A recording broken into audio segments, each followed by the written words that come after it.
दोस्तों 26 जून 2026 यानी 3-4 दिन पहले तमिलनाडु के कलपक्कम में इंडिया के साइंटिस्ट ने एक ऐसी अचीवमेंट हासिल की है जो दुनिया में पहले कभी नहीं हुई थी। दुनिया की पहली न्यूक्लियर हीट से चलने वाली हाइड्रोजन प्रोडक्शन फैसिलिटी बनी, और वो एक ऐसी टेक्नोलॉजी के साथ जिसे BARC यानी भाभा एटॉमिक रिसर्च सेंटर के इंडियन साइंटिस्ट ने खुद डेवलप किया है, बिना किसी फॉरेन कोलैबोरेशन के। लेकिन दोस्तों ये सिर्फ एक फैसिलिटी नहीं है, बल्कि ये उस 70 साल पुराने एक प्लान का क्रिटिकल पीस है जो डॉक्टर होमी जहांगीर भाभा ने 1950 में बनाई थी, जब इंडिया अभी ठीक से इंडिपेंडेंट भी नहीं हुआ था। और उस प्लान को पूरा समझे बिना इस अचीवमेंट की असली वेट आप फील नहीं कर पाएंगे। तो आज की इस वीडियो में एग्जैक्टली हम वही करेंगे, टेक्नोलॉजी भी, स्ट्रैटेजी भी, और एंड में मैं अपना ऑनेस्ट असेसमेंट भी दूंगा कि ये सच में कितना बड़ा डील है और लिमिटेशंस कहाँ हैं। तो चलिए शुरू करते हैं। दोस्तों सबसे पहले एक फंडामेंटल सवाल समझते हैं कि हाइड्रोजन इतना इंपॉर्टेंट क्यों है।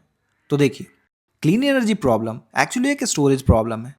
सोलर पैनल्स दोपहर में बहुत ज़्यादा इलेक्ट्रिसिटी प्रोड्यूस करते हैं, लेकिन रात को सोलर काम नहीं करता है, और विंड टर्बाइन्स काम वेदर में रुक जाते हैं। बैटरी स्टोरेज एक ऑप्शन है, लेकिन लार्ज स्केल पर ये बहुत ज़्यादा एक्सपेंसिव है और बहुत ज़्यादा हेवी भी है। अगर आपने अपने इन्वर्टर की बैटरी को उठाकर चेक किया है तो आपको पता होगा कि वो कितने हैवी होते हैं। हाइड्रोजन इस गैप को फिल कर सकता है। एक्सेस एनर्जी से हाइड्रोजन बनाओ, स्टोर करो, और जब ज़रूरत हो टैब फ्यूल सेल में हाइड्रोजन को ऑक्सीजन के साथ कंबाइन करके इलेक्ट्रिसिटी निकालो। बाई प्रोडक्ट सिर्फ पानी ही निकलता है। Zero emission, high energy density और वर्सटाइल भी। व्हीकल्स में हम इसे यूज़ कर सकते हैं, इंडस्ट्री में भी और पावर ग्रिड्स में भी। और दोस्तों थियोरेटिकली ये परफेक्ट है, लेकिन आप थियोरेटिकली वर्ड पर ध्यान मत दीजिए, क्योंकि असली प्रॉब्लम यहीं से शुरू होती है।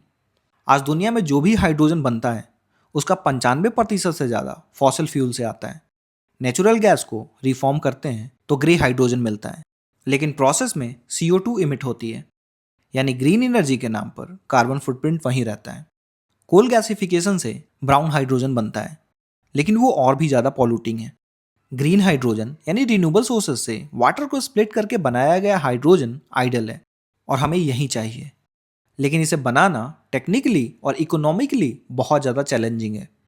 इलेक्ट्रोलिसिस में इलेक्ट्रिसिटी से वाटर स्प्लिट होता है, जो रिलेटिवली स्ट्रेट फॉरवर्ड है, लेकिन रिन्यूएबल एनर्जी महंगी है और इफ़िशियंसी बहुत ज़्यादा लिमिटेड है। थर्मोकेमिकल प्रोसेस में बहुत हाई टेम्परेचर से केमिकल रिएक्शन की एक सीरीज़ के थ्रू वाटर स्प्लिट होती है, जो थ्योरेटिकली बहुत ज़्यादा इफ़िशियंट है। लेकिन पुराने सल्फर आयोडीन साइकिल में 850 डिग्री सेल्सियस तक तापमान चाहिए होता है।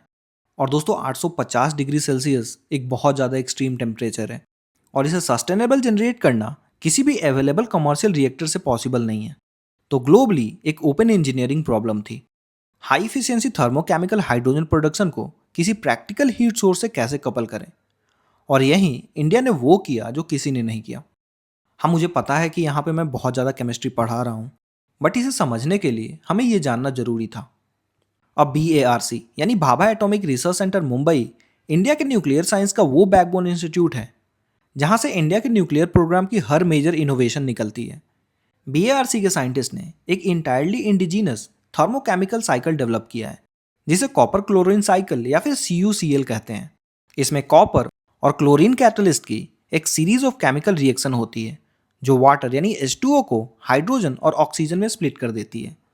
और सबसे इंपॉर्टेंट बात यह है कि ये काम करता है सिर्फ 530 डिग्री सेल्सियस पर।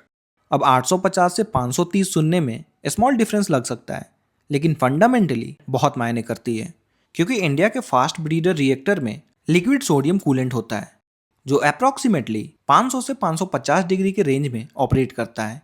तो CuCl प्रोसेस का टेम्परेचर विंडो परफेक्टली मैच करता है इस रिएक्टर के साथ।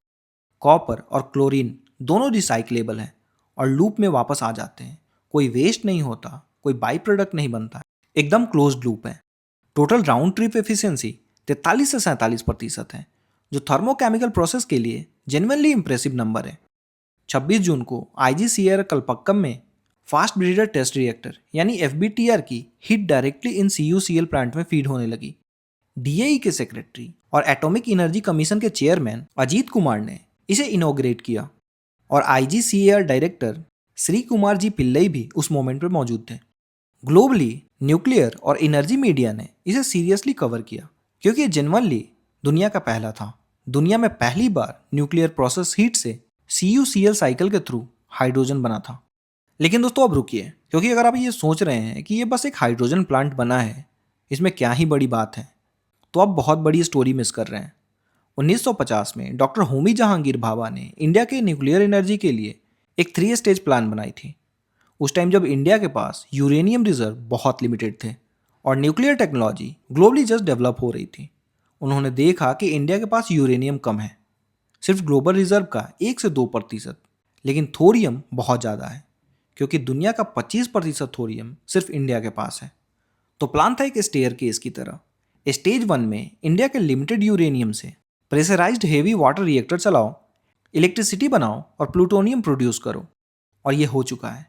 NPCIL के रिएक्टर्स डेकेड से इंडिया में चल रहे हैं। स्टेज 2 में उस प्लूटोनियम को फास्ट ब्रीडर रिएक्टर में यूज़ करो, जो खुद से ज़्यादा फ्यूल ब्रीड करे, और साथ में थोरियम को यूरेनियम 233 में ट्रांसम्यूट भी करो। और इसी साल अप्रैल 2026 में एक और मैसिव माइलस्टोन आई थी, जो इसी बिगर पिक्चर का हिस्सा था। 6 अप्रैल 2026 को इंडिया के 500 MWE prototype fast breeder reactor यानी PFBR ने फर्स्ट क्रिटिकलिटी अचीव किया, यानी पहली बार self sustaining controlled nuclear chain reaction शुरू हुआ। प्रधानमंत्री नरेंद्र मोदी ने इसे इंडियन सिविल न्यूक्लियर जर्नी का डिफाइनिंग स्टेप कहा। PFBR डिज़ाइन IGCAR ने किया है, बिल्ड भाविनी ने किया, और 200 से ज़्यादा इंडियन इंडस्ट्री इसमें इन्वॉल्व थी, फुली इंडिजिनस।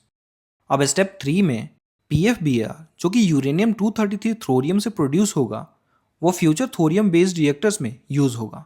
और दोस्तों एक अमेजिंग बात यह है कि इंडिया के थोरियम रिजर्व के बारे में साइंटिफिकली एस्टिमेट ये है कि ये अपने देश को 60,000 साल तक एनर्जी दे सकता है।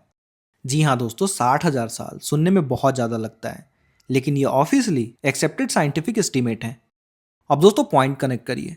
PFBR क्रिटिकलिटी अप्रैल में, न्यूक्लियर हाइड्रोजन फैसिलिटी जून में, ये कोइंसिडेंस नहीं है, बल्कि उसी कोऑर्डिनेटेड लॉन्ग टर्म स्ट्रैटेजी का एग्जीक्यूशन है जो भाभा ने 1950 में प्लान की थी। एक ही न्यूक्लियर इंफ्रास्ट्रक्चर से इलेक्ट्रिसिटी भी और हाइड्रोजन भी, और ये कॉम्बिनेशन ग्लोबली यूनिक है। दोस्तों अब मेरा ऑनेस्ट असेसमेंट, क्योंकि हमारा काम सिर्फ सेलिब्रेट करना नहीं है। ये फैसिलिटी अभी एक टेक्नोलॉजी डेमोन्स्ट्रेटर है और कमर्शियल स्केल प्लांट नहीं है। IGCAR और DAE खुद यही कह रहे हैं। इसका प्राइमरी पर्पस प्रोसेस को रियल कंडीशन में वैलिडेट करना, ऑपरेशनल एक्सपीरियंस गेन करना और CuCl साइकिल को फ्यूचर स्केल अप के लिए ऑप्टिमाइज करना। PFBR भी अभी क्रिटिकलिटी तक पहुंचा है और कमर्शियल पावर जनरेशन के लिए अभी कमिश्निंग बाकी है। फास्ट ब्रीडर रिएक्टर टेक्निकली बहुत ज़्यादा कॉम्प्लेक्स सिस्टम है। लिक्विड सोडियम और एयर या वाटर का कॉन्टेक्ट कैटास्ट्रॉफिक हो सकता है। इसके लिए सेफ्टी सिस्टम और operational discipline world class level पर मेंटेन होनी चाहिए। कमर्शियल स्केल न्यूक्लियर हाइड्रोजन तक पहुंचने में इंडिया को रियलिस्टिकली 10 से 15 साल मिनिमम लगेंगे, और ये ओवरनाइट ट्रांसफॉर्मेशन नहीं है। लेकिन एक सिग्निफिकेंट बात यह है कि जो इंडिया ने डेमोन्स्ट्रेट किया है वो जेन्युइनली इम्प्रेसिव है। दोस्तों भाभा ने 1950 में जो ड्रीम देखा था, उसके पीस धीरे धीरे फिट होते जा रहे हैं।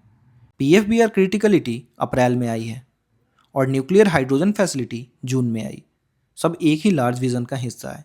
मुझे पर्सनली सबसे इंप्रेसिव ये लगता है कि सब इंडिजिनस हैं। अगर आपको ये वीडियो इन्फॉर्मेटिव लगा हो तो प्लीज़ लाइक करिएगा, चैनल को सब्सक्राइब करिएगा और कमेंट में बताइए कि इंडिया के 3 स्टेज न्यूक्लियर प्लान के बारे में आपको पहले से पता था या आपने पहली बार सुना। तो मिलते हैं अगली वीडियो में किसी अन्य टॉपिक के साथ। तब तक के लिए जय हिंद।